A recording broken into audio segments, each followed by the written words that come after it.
In this negotiation tip, we'll look at the process of using red herrings, which is really fun in the negotiations process. The concept of red herrings comes from the UK, back at the turn of the century, when people would do fox hunts, and they would train the dogs to follow a scent by dragging red herrings along the ground.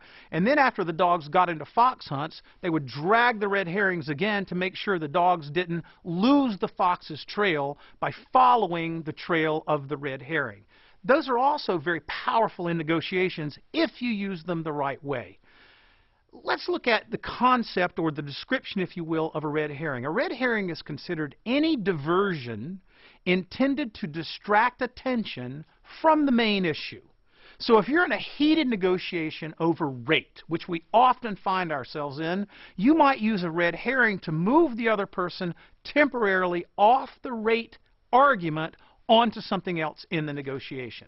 Let's look at some rules for using red herrings. First of all, they work best late in the game. And the reason they're so effective late in the game is that the other side is so emotionally invested in the negotiation.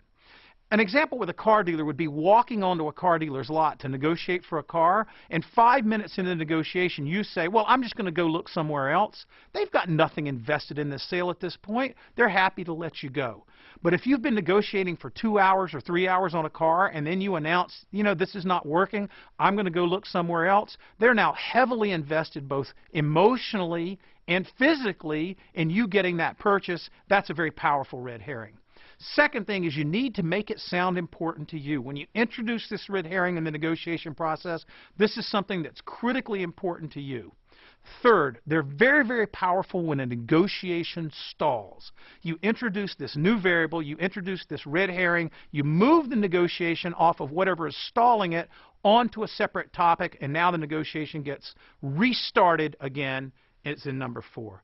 And last but not least, when the other party keeps making a very, very strong argument about some particular variable within your negotiation position, introducing a red herring is often used to dilute the other party's argument. Very, very powerful at the end of the negotiation. Use these red herrings, learn how to use them, test them out in some of your negotiations, and watch what happens to your negotiating outcomes.